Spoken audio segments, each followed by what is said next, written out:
दोस्तों आपके सामने यहां पर वर्ड लिखा है यूनिट। अगर मैं बात करूं ए एन दा, तो इसमें से क्या आएगा? यू है, यू एक वॉवेल है और वॉवेल के साथ तो क्या लग जाएगा? एन। अगर आपको ऐसा ही लग रहा है ना तो बिल्कुल गलत लग रहा है। इसके साथ एन बिल्कुल नहीं आएगा, इसके साथ आएगा ए। अच्छा, नीचे वर्ड है यूएसए चाइना, दोनों कंट्रीज के नेम है। अगर मैं इनके साथ दा लगा दूं दोनों के साथ, तो क्या ये सही रहेगा? नहीं।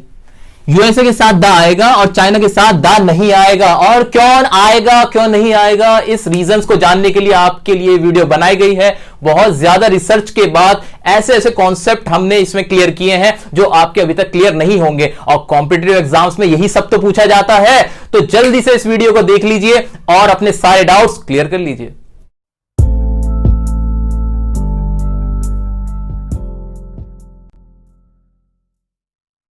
मैं जानता हूं मेरे सारे दोस्त बहुत इंटेलिजेंट हैं और उन्हें पता है कि इंग्लिश लैंग्वेज में 26 अल्फाबेट्स होते हैं, जिसमें 5 वॉवेल्स हैं और 21 कॉन्सोनेंट्स हैं। अभी आपके सामने कुछ वर्ड्स लिखे हुए हैं और हमें करना क्या है? हमें सिर्फ इतना सा करना है कि जैसा कि आपको अब तक कॉन्सेप्ट पता है ए और एन लगाने का, उसी के बेस पे हम यहां पे क्या करने वाले हैं? ए और एन लगाने वाले हैं। तो आपका कॉन्सेप्ट तो ये कह रहा है कि अगर कोई वर्ड है उसका पहला लेटर कॉन्सोनेंट साउंड करता है तो उसके साथ लग जाएगा ए, और अगर वॉवेल है तो लग जाएगा एन। इसी बेस पे इसके आंसर मैं लिख देता हूं। तो टॉय का टी था तो ए लग गया, इसके साथ भी ए लग गया, सबके साथ हमने लगाया ए, क्योंकि इन सबका पहला जो लेटर है वो कॉन्सोनेंट है। अच्छा, इसमें देखता हूं तो यूनिवर्सिटी, यू, यू तो एक वॉवेल है, वॉवेल के साथ क्या आ जाएगा? एन आ जाएगा। यूनिटी है, एन आएगा। यूजेज, यूनिक, सबके साथ क्या आ जाएगा? एन आ जाएगा। अच्छा जी, लिख दिया।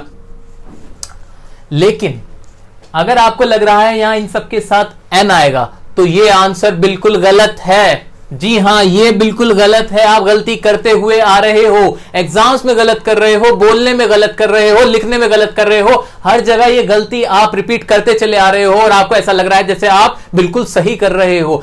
मार्क्स कम आ रहे हैं और ध्यान नहीं दे पा रहे, बोलते हुए में इंप्रेशन डाउन जा रहा है, लेकिन पता ही नहीं, क्योंकि हमें तो ये कॉन्सेप्ट ही नहीं पता। अब सुनो कॉन्सेप्ट क्या है। कॉन्सेप्ट ये कहता है कि अगर आपने कोई वर्ड देखा और उस वर्ड का पहले लेटर का साउंड, ध्यान से मैंने वर्ड यूज किया साउंड, अगर उसकी आवाज कॉन्सोनेंट की है तो ए आएगा और आवाज वॉवेल की है तो एन आएगा। यह है कॉन्सेप्ट। अब इनको ध्यान से देखो जरा। यूनिवर्सिटी, अगर इसका साउंड क्या निकला? या का साउंड आया सर, यहां पे या का साउंड, और या तो एक व्यंजन होता है ना, तो व्यंजन के साथ क्या लग जाएगा?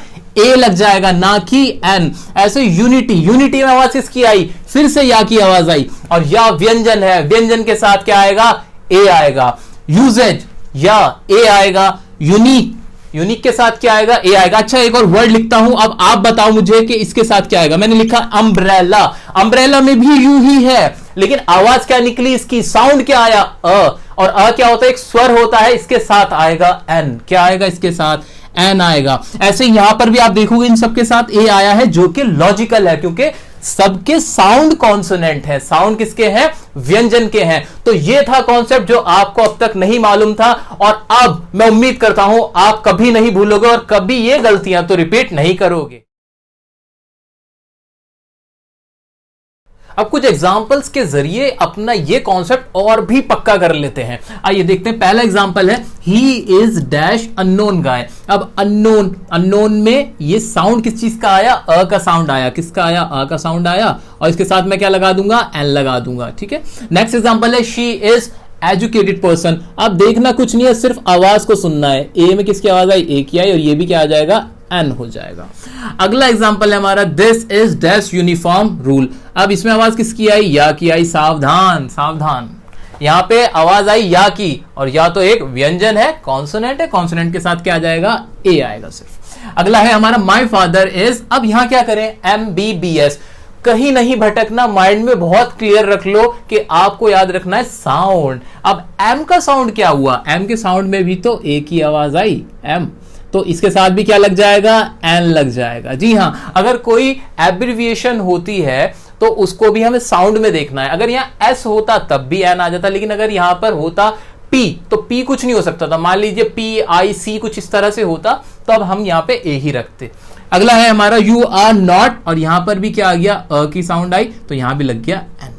तो ये कुछ एग्जांपल्स थे, मिक्स्ड एग्जांपल्स थे, जो ए और एन में बाइफर्केशन करने में हमें हेल्प कर रहे थे। अब आगे बढ़ते हैं दा के एग्जांपल्स की तरफ।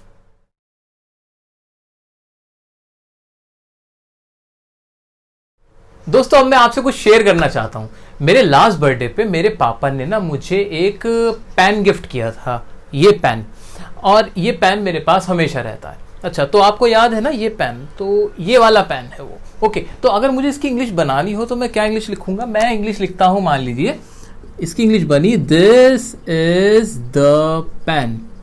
ओके, मैंने इसके लिए यूज किया दिस इज द पेन। अच्छा, एक और सेंटेंस लिख देता हूं मैं, दिस इज अ पेन। मेरे पास इसके अलावा भी एक और पेन है और ये इसके लिए लिखा मैंने दिस इज अ पेन, और ऊपर वाले पेन के लिए लिखा मैंने दिस इज द पेन। अच्छा, दोनों में डिफरेंस क्या है? डिफरेंस ये था कि यहां मैंने लगाया दा और यहां लगाया ए। अच्छा, मैंने दा क्यों लगाया? दा इसलिए लगाया क्योंकि ये खास पेन है, ये आम पेन नहीं है, क्योंकि ये मेरे को गिफ्ट किया था मेरे फादर ने। और ये ए क्यों लगाया? क्योंकि जो दूसरा पेन है मेरे पास वो कोई भी आम पेन है, यानी बहुत सारे पेनों में से कोई सा भी एक पेन, या ए को मैं बोल सकता कोई भी, एनी, कोई भी पेन। तो यही आज का कॉन्सेप्ट था, जो एक फैक्ट है, बहुत ही इंपॉर्टेंट है। आप इसमें डिफरेंशिएट करें। अगर हम कहें कि इनमें से कौन सा आंसर हमारा सही है, कौन सा गलत है, तो हम कहेंगे दोनों ही करेक्ट है, ये भी करेक्ट है और ये भी करेक्ट है। अगर आपको इसका कॉन्सेप्ट क्लियर है तो आप इसमें कभी गलती नहीं करोगे। कभी कभी आता है कि भाई आपको एरर फाइंड करना पड़ता है, कॉम्पिटिटिव एग्जाम में पूछा जाता है कि आप बताएं इस सेंटेंस में किसमें एरर है, और आप क्या देखोगे? आप देखोगे दा लगा हुआ है, यार गलत कर देता हूं, ए लगा हुआ है, गलत कर देता हूं, जबकि उसका आंसर शायद हो सकता है नो इंप्रूवमेंट का, क्योंकि हम देख रहे हैं कि यहां पे दा भी सही है और ए भी सही है। तो जब भी दा का इस्तेमाल होता है तो दा का इस्तेमाल तब होगा जब किसी स्पेसिफिक या कोई खास विशिष्ट चीज के बारे में बताया जाता है। जैसे मैं कहूं I purchased some apples, मैंने कुछ एप्पल्स खरीदे, the apple was delicious, और एप्पल कैसा था? डिलीशियस, क्योंकि मैंने अब एक खास एप्पल के बारे में बात की। अच्छा, ऐसे ही ए का इस्तेमाल क्या होता है? ए का बहुत सारी कोई भी चीज हो सकती है, उनमें से कोई भी एक चीज का मैं एग्जाम्पल दे रहा हूं। जैसे मैंने कहा यू आर अ बॉय, मैंने कहा you are an intelligent boy, तो यहां पे ए और एन का इस्तेमाल किसी भी एक लड़का या लड़की के लिए इस्तेमाल कर लिया गया। तो ये तो था डिफरेंशिएट किसके बीच में? दा और ए के बीच में, जो आप कभी ना कभी गलती करते आए होंगे। अभी आगे बढ़ लेते हैं दा के और अन्य इस्तेमाल के बारे में। दोस्तों अब मैं आपको बताता हूं कि दा के ऐसे फैक्ट जो अभी हमें जानने बाकी है कि दा कहां कहां नहीं आएगा, पहले वो सुनिए। तो दा एक तो कंट्रीज के नाम के साथ नहीं आएगा, जैसे कि हमने वीडियो की शुरुआत में ही आपसे पूछा था कि यूएसए और चाइना, उसमें यूएसए के साथ तो दा था लेकिन चाइना के साथ दा नहीं था। बेसिक रूल ये कहता है कि कंट्रीज के साथ दा नहीं आता, दा का इस्तेमाल नहीं होता। अच्छा, यूएसए एक कंट्री नहीं है, उसमें क्या है? कंट्री का एक ग्रुप है। तो जब भी कंट्री का ग्रुप होगा, जैसे यूएई हुआ, यूएसए हुआ, उनके साथ दा आएगा। अच्छा, आगे बढ़ जाते हैं। क्या वैसे इंडिया के साथ एग्जांपल भी देख लो, अगर इंडिया के साथ दा आएगा कभी भी नहीं आएगा, या कोई भी कंट्री है उसके साथ दा नहीं आएगा। आगे बढ़ते हैं, लैंग्वेजेस देख लेते हैं। क्या जबान जो हमारी भाषाएं होती हैं उनके साथ दा का इस्तेमाल होगा? बिल्कुल नहीं होगा। दा हिंदी नहीं होगा, दा इंग्लिश नहीं होगा। आप ऐसे नहीं कह सकते कि I speak the English, it is incorrect, ये इनकरेक्ट है, ठीक नहीं है। ये बोला जाएगा आई स्पीक इंग्लिश, मैं इंग्लिश बोलता हूं। अच्छा, आगे बढ़ते हैं। स्ट्रीट्स किसी गली के नाम के साथ आ जाएगा क्या? कि जिस गली में आप रहते हैं और उसका आप बताओ, उसके साथ दा लगा दोगे क्या? नहीं लगाओगे। गली के नाम के साथ, रोड्स के साथ कभी भी दा नहीं आता है। आगे बढ़ते हैं। किसी के नाम के साथ भी दा नहीं आता। जैसे मान लीजिए मेरा नाम है रवि, तो रवि के साथ दा रवि नहीं होगा, आई एम द रवि, ऐसे नहीं बोला जाता। नाम के साथ भी दा का इस्तेमाल नहीं किया जाता। अच्छा दोस्तों, एक बात बताओ, ये मैंने लिखा है दिल्ली, दिल्ली के साथ दा आएगा क्या? या मुंबई लिख देता हूं, बड़े बड़े शहर हैं दिल्ली, मुंबई, इनके साथ दा लगाओगे क्या? बहुत बड़े शहर हैं, लगा दे क्या? नहीं लगाएंगे। याद रखिए, सिटीज के साथ, कितनी ही बड़ी सिटी हो, कितना ही बड़ा शहर हो, उसके साथ भी दा नहीं आएगा। ये भी ब्लैंक बोला जाएगा। आप सीधा बोलेंगे आई लिव इन दिल्ली, मैं दिल्ली में रहता हूं, या आई लिव इन मुंबई, मैं मुंबई में रहता हूं। कोई भी शहर हो उसके साथ भी दा का इस्तेमाल नहीं किया जाएगा। दोस्तों अभी तो आपने देखा कि दा किसके साथ नहीं लगा, अभी मैं आपको वो बताऊंगा कि दा किसके साथ लगना ही चाहिए। अच्छा एक बात बता दूं आपको, अभी तक जो भी आपने पढ़ रखा होगा ना, अधूरा आधा कॉन्सेप्ट होगा। इस वीडियो में आर्टिकल में जितने भी यूजेज हैं, जिसका जैसे जैसे इस्तेमाल होना है, वो बिल्कुल उसी तरीके से हमने बताया है अभी तक। और इस वीडियो को देखने के बाद आपको कोई दिक्कत नहीं है, बेधड़क होकर चले जाओ किसी भी कॉम्पिटिटिव एग्जाम में, बैठ जाओ और आर्टिकल से रिलेटेड कोई भी अगर क्वेश्चन आता है, कोई भी क्वेश्चन आता है, आप 100% करेक्ट आंसर लिख के आने वाले हो, ध्यान से अगर आपने एक बार ये वीडियो देख ली है तो अभी हम बात कर लेते हैं दा के उन इस्तेमाल की जिसके साथ आपको दा लगाना ही चाहिए। वो कौन सी चीजें हैं? तो सबसे पहले याद रखना, रिवर समझते हो, हमारी नदियों के साथ हमें जरूर दा का इस्तेमाल करना ही चाहिए। नदियां कौन कौन सी हो सकती है हमारी? जैसे द गंगा भी क्या एक नदी है, ऐसे द यमुना। तो इस तरह की जितनी भी रिवर्स है उनके साथ आपको हमेशा दा लगाना है। आगे बढ़ते हैं, होली बुक्स समझते हो क्या होती हैं? होली बुक्स मतलब धार्मिक ग्रंथ, यानी जो धार्मिक पुस्तकें होती हैं, जैसे गीता हो गई, महाभारत हो गई, कुरान हो गया, बाइबल हो गई, गुरु ग्रंथ साहिब हो गए, इन सब के साथ भी हमेशा आप दा का इस्तेमाल करोगे।